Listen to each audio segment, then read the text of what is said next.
Acchiappa l'idea! Oggi facciamo insieme dei finti sassi per presepe.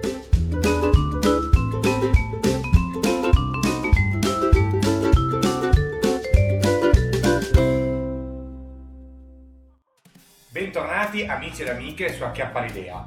Oggi vediamo insieme un progetto che possiamo definire un semilavorato, nel senso che vediamo come realizzare dei sassi, delle travi, con delle tecniche in realtà abbastanza basic, che però andremo a utilizzare poi in altri progetti per fare dei pezzi più completi del presepe. Così ho pensato che in quei video là poi rimanderò a questo video qua e ci possiamo risparmiare un po' di spiegazione in quel video lì, appunto. Ma non perdiamo tempo, la base di tutto sarà il polistirene, che si lavora molto bene ed è molto economico, e adesso vediamo velocissimamente la scheda progetto. Grado di difficoltà 1 su 5, tempo necessario 2 su 5 perché lavoreremo i pezzi uno per uno, costo del progetto 1 su 5. Bene, non ci resta che vedere come realizzare i vari pezzi e noi ci vediamo alla fine del video con qualche considerazione.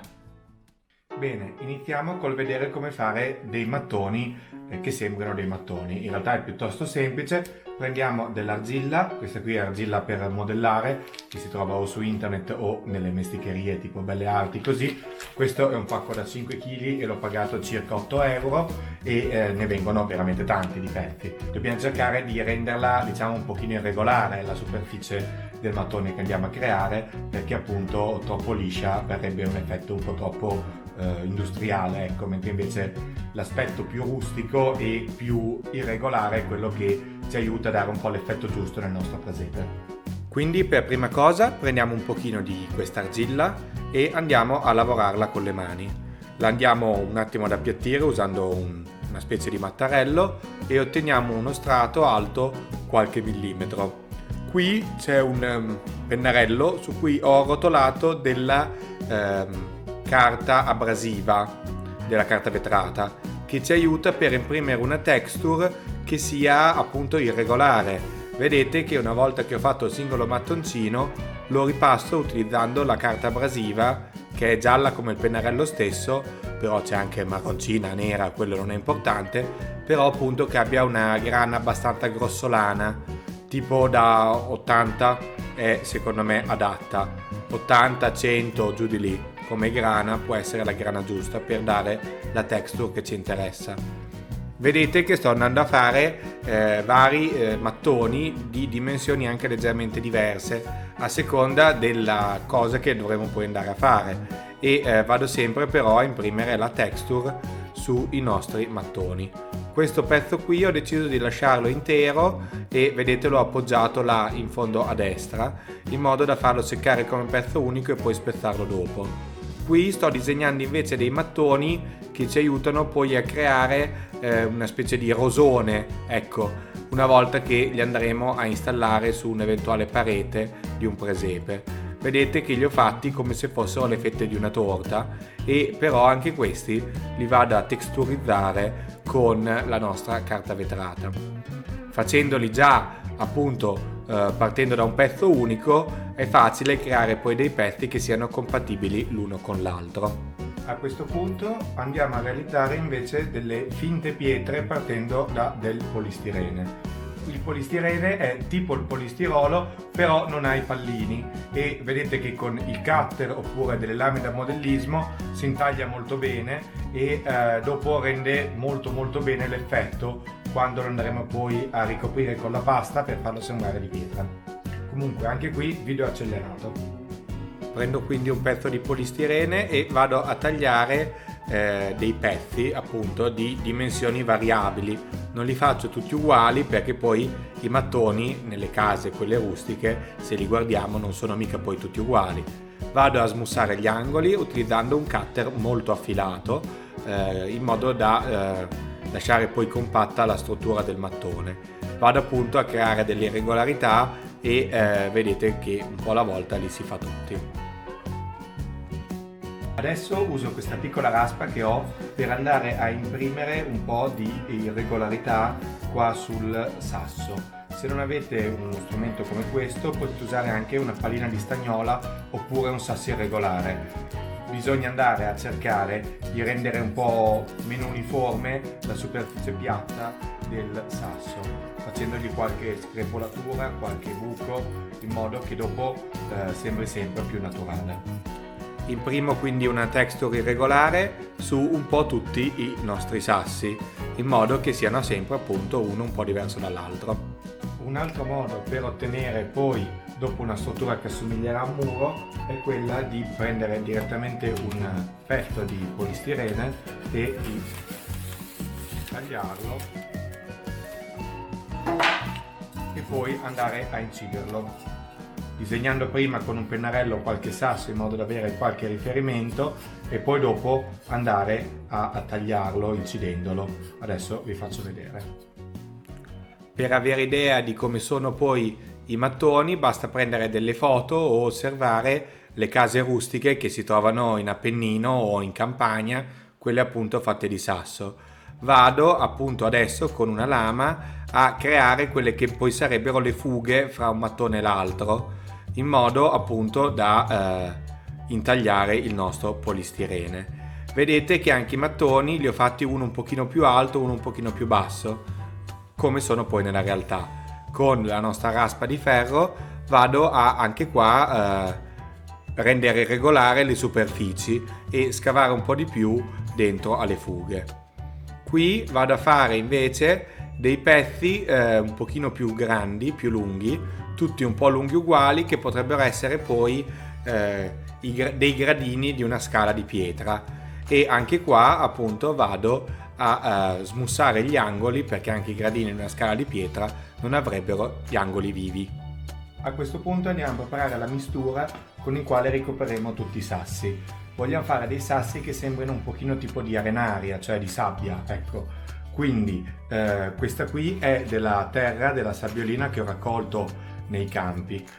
Ho preso quella un pochino più fine, non quella grossa a sassi proprio, in modo da riuscire poi a impastarla.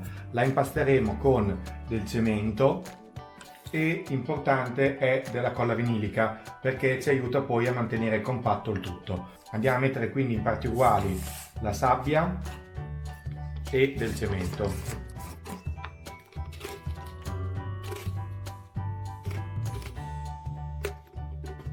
Poi aggiungiamo una discreta quantità di Vinavil e un pochino d'acqua.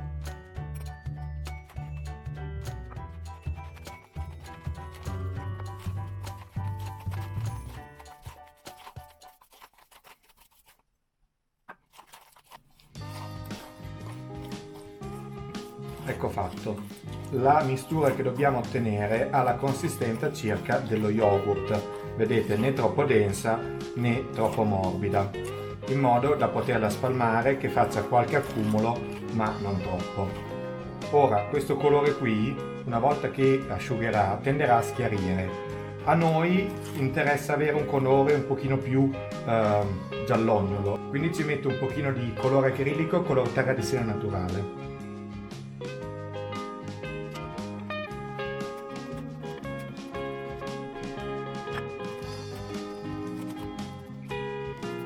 A questo punto non ci resta che andare a spennellare le nostre parti che abbiamo fatto di polistirene. Non dobbiamo riempire del tutto le fessure fra i sassi, perché lì poi magari ci andremo a mettere degli altri materiali di un altro colore, in modo che sembri l'intonaco. Comunque lo andiamo tutto un pochino a ricoprire, così. Adesso acceleriamo il video. Vado quindi a ricoprire anche questo pezzo qua, che è un pezzo unico come avete già visto, con tutta la nostra mistura. In questo caso sto attento a far sì che non entri troppo nelle fughe, che non le vada a chiudere troppo, perché altrimenti poi dopo si perde l'effetto dell'aver creato la fuga. Una volta che ho fatto i vari pezzi, qui vedete che alcuni li sto già un pochino differenziando. In questo ho aggiunto un pochino di acrilico beige, in questo qua mi sto mettendo un pochino di acrilico grigio, in modo da fare i mattoni, le pietre, già una un pochino diversa dall'altra, come sono poi nella realtà, e mischio appunto il tutto con la nostra pasta. Adesso sto andando a intagliare delle altre parti che ci serviranno per fare una specie di effetto trave. Queste qua li vado a intagliare con delle venature parallele, utilizzando sempre le nostre lame affilate, e le vado un attimo anche a raspare con questa raspa di ferro, in modo che rimanga impressa una texture questa volta di linee parallele che ricordino poi le venature del legno. Vedete, prima gli do una passata con la lama del cutter e poi una bella raspata con la raspa di ferro, in modo che rimangano queste linee parallele che dopo andremo un attimo a colorare per far emergere a modo. Ora la pasta per questa zona qui, quindi questa parte più di legno, questo è gesso. Non ci mettiamo tanta sabbia perché non è adatta per quello che ci serve. Andiamo però velocemente a ricoprire quello che è tutta la nostra struttura, in modo che non ci sia del polistirene vivo. Dopo una notte tutte queste parti qui che abbiamo fatto con la nostra malta, con il cemento eccetera, si sono seccate molto bene, mentre invece i mattoni di terracotta sono ancora un po' umidi, quindi questi magari li lavoreremo più avanti. In particolare adesso andiamo a lavorare prima queste qua, che sono le travi che dovranno avere l'effetto legno, e poi andremo un attimo a differenziare un po' qua i sassi e i mattoni, in modo che appunto siano un po' uno diverso dall'altro. Una volta che le nostre travi di legno hanno asciugato, prendiamo un marrone e a pennello molto bagnato andiamo a ricoprire tutta la nostra trave. Vedete, a pennello molto bagnato vuol dire che non ci rimane tantissimo colore, però si va a infilare molto bene nelle fughe e quindi impregna prevalentemente le fughe. Una volta che è asciugato andiamo a dare anche sugli altri mattoni, magari su alcuni, a pennello bagnato una tinta più scura. Non preoccupatevi che sia molto scuro, perché il fatto che sia bagnato già da solo contribuisce a scurire il pezzo, ma una volta che si asciuga poi dopo sarà già più chiaro. Qui appunto per differenziare ho aggiunto un altro pochino di ocra giallo sostanzialmente, e vedete che vado a fare anche sul pezzo unico alcuni mattoni più scuri, altri un pochino più ocra, in modo per sempre differenziarli l'uno dall'altro. Sono passati un paio di giorni e questi qui si sono sicuramente asciugati, ma lo erano già, e sono piuttosto asciutti anche qua questi sassi, e quindi anzi in realtà quelli che erano più o meno coperti dal cartone sono ancora più bagnati, e quelli che sono scoperti sono già un po' più asciutti. Li andiamo anche loro a differenziare un attimo e quindi a passargli un pochino di colori un po' più scuri, in modo da appunto da farli sembrare un po' più sporchi e un po' più verosimili. Vado quindi a dare prima un pochino a pennello bagnato e poi a pennello asciutto delle tinte un pochino diverse a tutti i nostri mattoni di terracotta. Vedete, utilizzo sempre i miei fedeli acrilici con i quali mi trovo molto bene, e adesso sto passando dei colori un po' più scuri a pennello bagnato sui vari mattoni. Una volta che si saranno asciugati possiamo passare a pennello asciutto dei colori un po' più chiari, in modo sempre da differenziarli tutti l'uno dall'altro, che è la grande strategia per creare un muro che sia verosimile. Ed ecco qui, questi qui sono i vari oggetti finiti. Questo qui è il muretto completo, qua ci sono i singoli sassi invece, e qua invece abbiamo i vari mattoni fatti con il DAS color terracotta. Bene, penso che sia poi del materiale che ci verrà comodo in altri progetti che faremo. Bene, e anche per questo progetto è tutto. Vi ricordo di lasciare un like qua sotto e di iscrivervi al canale attivando la campanella per non perdere i prossimi video. Ciao!